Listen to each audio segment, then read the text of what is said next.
तो अब देखो तटस्थ वक्र की विशेषताएं क्या होती हैं, प्रॉपर्टीज़ ऑफ इंडिफरेंस कर्व। सही है, ओके।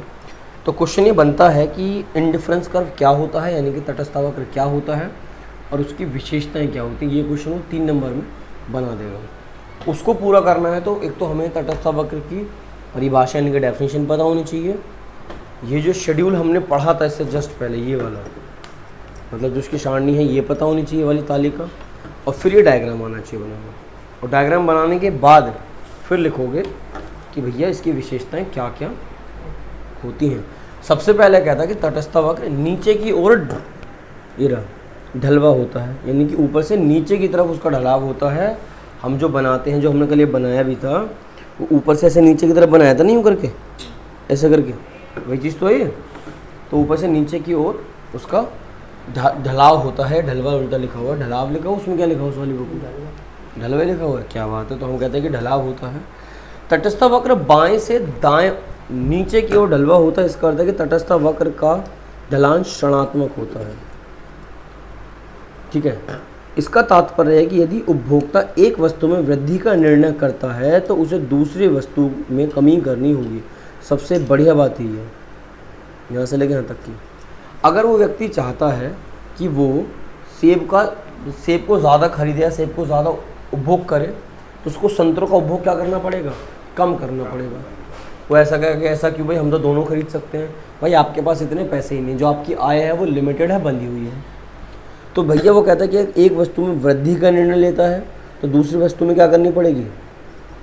कमी करनी पड़ेगी। ठीक है, केवल तभी तटस्थ वक्र के विभिन्न बिंदुओं पर संतुष्टि का स्तर समान रहेगा। अगर आप ये चाहते हो कि भाई हम तो संतरे भी ज़्यादा उपभोग करेंगे और सेब भी ज़्यादा उपभोग करेंगे, तो वहाँ पे वो रोक देगा कि आपकी कमाई इतनी नहीं है।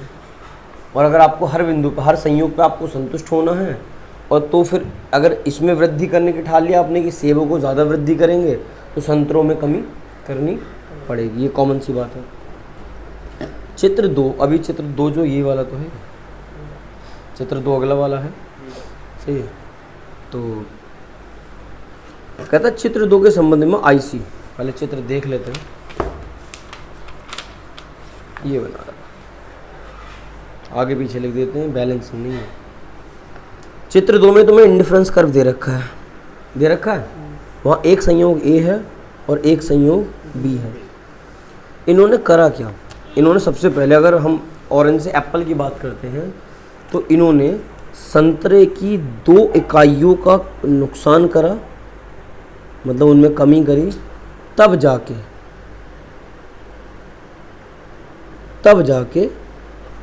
जो एप्पल है उसमें 1 इकाई का उत्पादन हो पाया। ये दिख रहा है साफ साफ भाई। जब उन्होंने 5 से 3 करे तब जाके वो 2 से 3 हुआ, मतलब इसकी 1 इकाई बढ़ाने के लिए हमें 2 संतरों का जो त्याग करना पड़ा। सही, ये चीज़ मैं दिखाना चाहता और वही चीज़ उन्होंने यहाँ लिख भी रखी होगी, पक्की बात है।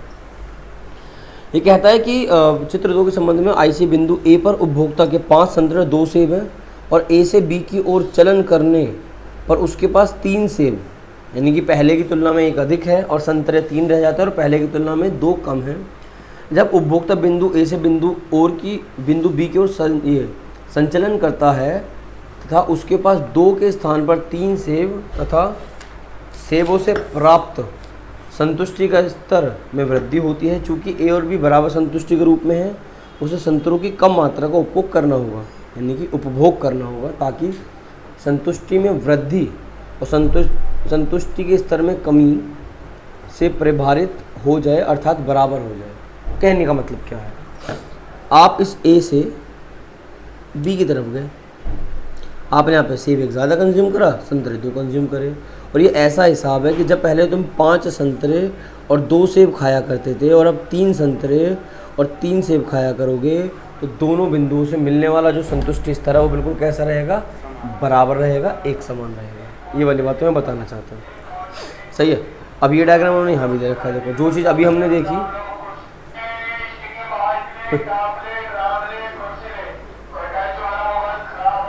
सब लग रहे थे। पहले होता था गांव में कि ये ले लो वो ले लो, अब तो भाई साहब माइक में बोल लो और मौज लो। ठीक है, ओके। इन्होंने क्या समझा रखा? तटस्थ वक्र का ढलान देखो कैसे होता है।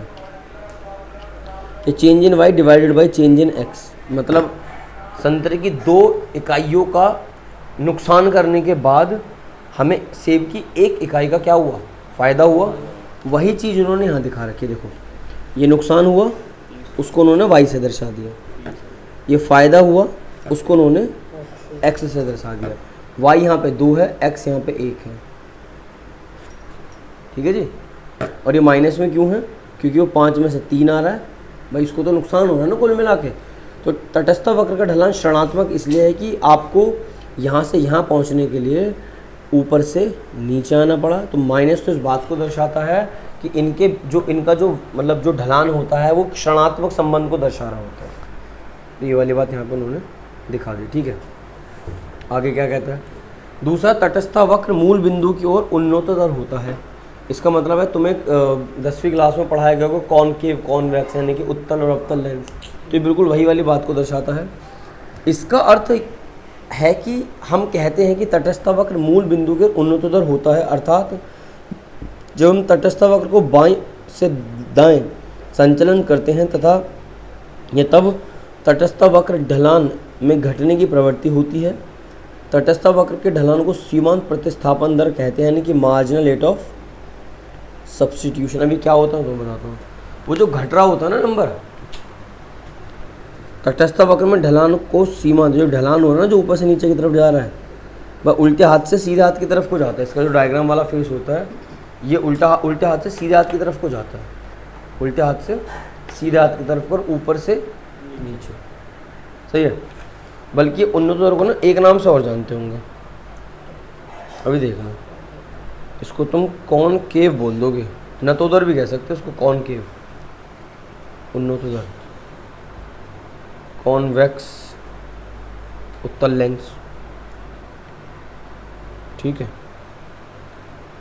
तो तुम इसको उत्तल भी कह सकते हो ना, उत्तल अवतल। तो कॉन्वेक्स का मतलब क्या होता है, ये जो उन्नतोदर लिखा हुआ है इन्होंने इसको उत्तल लेंस में लिख रखा है। उत्तल अवतल था ना, उत्तल कैसा होता है, अंदर की तरफ बाहर की तरफ? अरे यही तो होता है ऐसा। अगर ऐसा होता उल्टा होता, ये अवतल होता। सही है। अब आगे देखो इसमें, तो ये लिख सकते हो तुम, ज़्यादा कुछ नहीं कि भाई ढलान दाएं से बाईं ओर होता है। सही है। और ये कैसा होता है, उत्तल लेंस होता है। ठीक है, 1 नंबर के लिए इसको पढ़ सकते हो। ये जो मार्जिनल रेट ऑफ सब्स्टिट्यूशन है कि सीमांत प्रतिस्थापन दर, अभिप्राय उस दर से है जिस पर उपभोक्ता एक वस्तु के स्थान पर अन्य वस्तुओं की प्रतिस्थापन करने के लिए इच्छुक है। मतलब भैया प्रतिस्थापन का मतलब होता है यहाँ पे कि अगर आपको सेब ज़्यादा उपभोग करने हैं तो आप संतरे का प्रतिस्थापन करने के लिए इच्छुक हैं। सही है।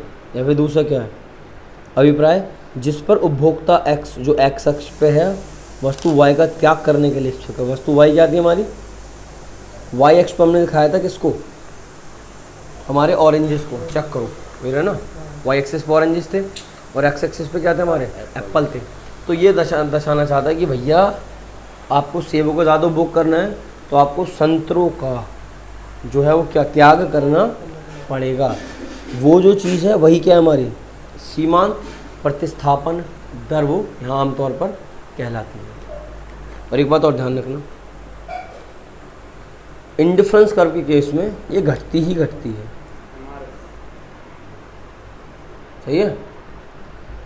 जब उपभोक्ता वस्तु x का मतलब है संतरे, सॉरी एप्पल, वस्तु x का मतलब क्या है, एप्पल यानी कि सेब की अधिक से अधिक इकाइयों का उपभोग करता है तब वस्तु y को प्राप्त करने की इच्छा की प्रबलता में कमी होती है। इसका निहितार्थ है कि वस्तु x की सीमांत उपयोगिता में गिरने की प्रवृत्ति होती है।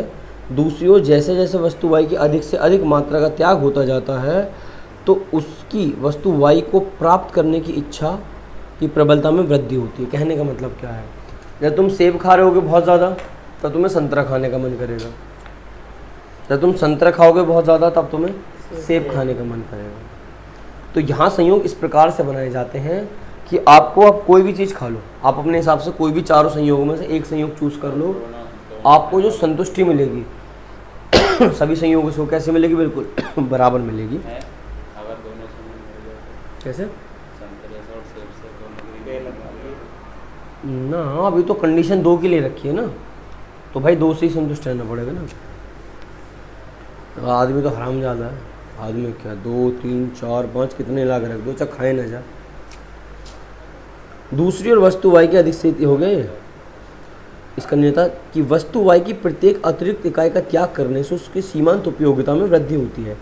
जब आप वस्तु वाई को त्यागते चले जाओगे तो उससे जो संतुष्टि मिल रही होगी वो बढ़ती चली जाएगी। ठीक है, क्यों? जब वस्तु वाई का त्याग करोगे तो आप किसको खाओगे, वस्तु एक्स को खाओगे। खा रहे हो तो उससे मिलने वाली संतुष्टि पहले से क्या हो जाएगी, और कम हो जाएगी। तो जिस वस्तु का आप जितना उपभोग करते हैं उससे संतुष्टि कम होती है और उसके कंपैरिजन में दूसरे ही ज़्यादा। सही है। इसका एग्जांपल मैं तुम्हें देता हूँ, आजकल का जो कॉमन एग्जांपल है ना, GF X। जब इसके साथ ज़्यादा वक्त बिताते हो तो यहाँ वो खाने का मन करता है, इसकी याद आ रही होती है, जबकि आनी नहीं चाहिए। ये यहाँ समझ में आता है, यहाँ तो ये फालतू की बकवास है। सही है। और फिर इसके पास अगर उल्टे चले जाओ, इसको X बना दो, इसको भी एक बना। सही है। फिर इसके साथ ज़्यादा वक्त बिताओगे तो फिर ये बुरी लगेगी, फिर इसकी याद आएगी। ऐसे याद रख सकते हो। तो वस्तु X का अगर ज़्यादा उपभोग करोगे तो वस्तु Y त्यागनी पड़ेगी। तो वस्तु X से मिलने वाली संतुष्टि धीरे धीरे कम होने लगेगी, क्योंकि बहुत ज़्यादा उपभोग किसी वस्तु से मिलने वाली संतुष्टि को क्या कर देता है, कम कर देता है। इसलिए कहते हैं कि हिसाब से खाओ। ठीक है। और वस्तु Y से संतुष्टि का लेवल धीरे धीरे अपने आप बढ़ जाएगा, और जस्ट उसका उल्टा होता है। ये वाली बात याद आ गई। अतः सीमांत प्रतिस्थापन दर घटने का कारण तटस्थ वक्र मूल बिंदुओं का नतोदर होता है। ये वाली बात है, वो जो उसकी तरफ कॉन्वेक्स होता है ना, इसलिए घटता है वो। बाकी तो समझाने वाली बात है। ये वस्तु वाई क्या है, संतरा। इसमें वो कमी कर रहे हैं, और ये क्या, सेब, उसमें वृद्धि कर रहे हैं। तो उनके जो बीच का ये है ना, ये अनुपात जो है, उनके बीच का जो रेशियो है, वही चीज़ क्या निकाल देगा हमारा, MRS। ये देखो उन्होंने यहाँ बना रखा। अब तो यही कर रखा है लोगों ने पूरे में, ये तो समझाने वाली बात है। इन्होंने सब जगह MRS निकाल रखा है। MRS पता क्या है, सिंपल बता दो। MRS वस्तु Y के त्याग और वस्तु X की वृद्धि का एक अनुपात है, बस सिंपल लो। इसने कहा कि सीमांत प्रतिस्थापन दर क्या है, सीमांत प्रतिस्थापन दर वह अनुपात है जहाँ पे, या ऐसे कह सकते हो कि सीमांत प्रतिस्थापन दर एक वस्तु X के त्याग एवं दूसरे वस्तु की वृद्धि का अनुपात है, और कुछ नहीं। सही है। अगर इसी डायग्राम में तुम वापस आते हो, जो उन्होंने शेड्यूल यहाँ बना रखा है, तो ध्यान से देखना, मैं यहाँ MRS निकालनी है। सही है। पहले वाले पे तो निकलेगा नहीं। कितनी वस्तु का त्याग करा, 3 का, तब जाके 1 यूनिट बढ़ी। कितनी वस्तु का त्याग करा, 2 का, तब जाके 1 यूनिट बढ़ी। कितनी वस्तु का त्याग किया, 1 का, तब जाके, ये है MRS, सिंपल डी। सही है। और अभी ये जो त्याग हो रहा है ना, खाली 3 2 1, ये भी पढ़ने को मिलेगा आगे। ठीक। अभी डायग्राम में उन्होंने वही बना रखा है। इसको तुम अगर सिर्फ मात्र पढ़ लेते हो तो भी तुम्हारा काम बन जाएगा। वो पहले 6 से कितने पे हुआ, देखो पहले 6 पीस बिकते थे इसके Y के, और X के कितने बिकते थे, 2। फिर वो घट के कितना हो गया, 4.5, और उसका कितना हो गया, 3। तो इसकी 1 इकाई बढ़ गई, और उसकी 1.5 इकाई क्या हो गई, कम हो गई। और अगर ये कम नहीं करेगा तो उसकी इकाई वो कभी भी नहीं बढ़ने वाली। तो इसी तरीके से हर बिंदु पे हम क्या निकाल सकते हैं, MRS अलग अलग पॉइंट से निकाल सकते हैं, जो पिछले वाले में निकाला। तो ये मात्र पढ़ने लायक रह जाता है, और ये भी नहीं कि उससे एग्जाम में पूछ रहे खास। ये हमने पढ़ लिया कि मूल बिंदु को उन्नतोत्तर होता है, हाँ जी होता है। ठीक है, ये वाली बात आ जाओ। फिर एक बात वो दर्शाता है कि उच्च तटस्थ वक्र संतुष्टि को उच्च स्तर को प्रदान करता है। जब हम डायग्राम बना रहे होते हैं, डायग्राम जितना ऊंचा होता है, जैसे IC4 है, ये इंडिफरेंस कर्व 4 है, और ये इंडिफरेंस कर्व 1 है, तो ऐसे रखो कि जो जितना ऊंचा है वो उतना पैसे वाला है, जो जितना ऊंचा है वो उतना पैसे वाला है। तो वो वही दर्शाता है। इसको बस ध्यान रखने वाली बात है कि तटस्थ वक्र में जो वक्र जितना ऊंचा होगा उसका संतुष्टि स्तर उतना ज़्यादा होगा। एक बात और ध्यान रख सकते हो, कभी भी दो तटस्थ वक्र एक दूसरे को कट भी नहीं करते, टच भी नहीं करते, कट भी नहीं करते। जैसे मान के चलो किसी ने कह दिया जी ऐसे बना दो, ये आगे पढ़ने को मिलेगा कि हमने एक बना दिया ऐसा और एक बना दिया हमने ऐसा, तो ये कट कर रहे हैं, ऐसा पॉसिबल ही नहीं है। वो इसी वजह से पॉसिबल नहीं कि भाई अगर ये वक्र इससे ऊंचा है तो इसके बिंदुओं पे मिलने वाली संतुष्टि इस वाले वक्र की संतुष्टि से हर जगह पे ज़्यादा होंगी। अब तुम ऐसे समझो कि एक को 100 रुपये दिए जाएँ, एक को 150 दिए जाएँ, एक को 200 दिए जाएँ, तो 200 वाला ज़्यादा स्वाद ले सकता है एज़ कम्पेयर टू 150 और 100 वाले से। इनके बीच में कोई संबंध नहीं कि भरो उस पर पैसा ज़्यादा है, भाई उस पर पैसा ज़्यादा है, उसकी जेब में आय ज़्यादा है, तो उसका संतुष्टि से तुम लोगों से ज़्यादा ही होगा। अब तुम ये सोच रहे हो तो तेरा भाई तो 100 रुपये में खा पी के खुश है, सही है, तो भाई वो 200 वाला फिर तुमसे ज़्यादा सेटिस्फाई है। अगर वो तुम्हारे बराबर का भी खा लेगा ना तो भी पैसे बच जाएंगे, कम तुम्हारे कम पड़ सकते हैं, उसके कम नहीं पड़ेंगे तुम्हारे कंपैरिजन में। तो ये कहता है कि तटस्था वक्र जितना ऊंचा होगा उतना संतुष्टि क्या होगा, ज़्यादा होगा। बस यही बात ध्यान रखने वाली बात है। बाकी अगर तुम इस पे आते हो तो इसको मात्र रीड करोगे और तुम्हारा काम बन जाएगा। और फिर ये प्रश्न के माध्यम से उन्होंने सिखा भी रखा कि दिखाइए कि ऊंचा आईसी यानी कि ऊंचा इंडिफरेंस कर्व संतुष्टि का उच्च स्तर प्रदान करता है। सही है, ये सब कर लो पहले, है ना, बैठे बैठे एक दूसरे को छेड़ते हैं। नहीं, मुझे समझ में आ गया, सब समझ में आ गया। अभी तो कोई वाली जो बात बताई कि तटस्थ वक्र एक दूसरे को कभी नहीं काटते, ये उसकी प्रॉपर्टीज़ में विशेषताओं में सारे। चौथी विशेषता है ये। तुमने पहली क्या पढ़ी, पहली पढ़ी कि भैया वो नीचे की ओर ढलान होता है उसका, है ना। तो दूसरी क्या पढ़ी, उन्नतोदर यानी कि उत्तल आकार का होता है। तीसरी क्या पढ़ी कि जितना कर्व जितना ऊंचा होगा, इंडिफरेंस कर्व जितना ऊंचा होगा संतुष्टि स्तर उतना ज़्यादा होगा। और चौथी, ये कभी भी एक दूसरे को कट नहीं करते।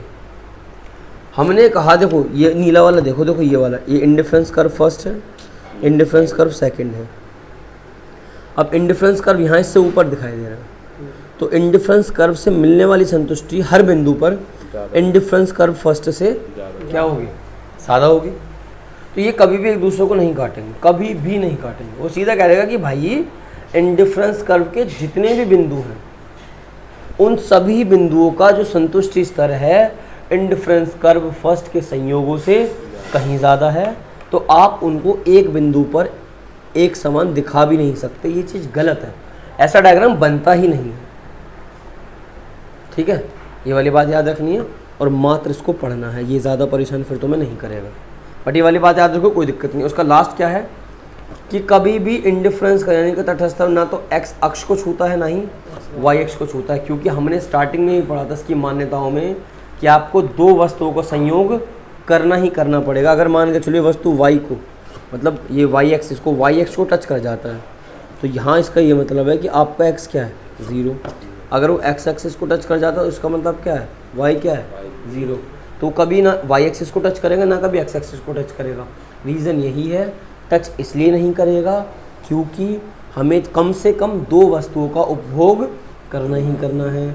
अगर वाई एक्सिस को टच कर गया तो एक्स 0 हो जाएगा, और अगर एक्स एक्सिस को टच कर गया तो वाई 0 हो जाएगा, जो कि हमारी मान्यताओं के हिसाब से ये संभव नहीं है। आपको किसी भी वस्तु का उपभोग शून्य नहीं करना, चाहे आपको एक पीस खाना पड़े, आपको पीस खाना पड़ेगा, इसलिए वो किसी भी एक्सिस को टच नहीं करते। ये इसकी खास विशेषताओं में आता है। डन। अब इसके आगे देखेंगे।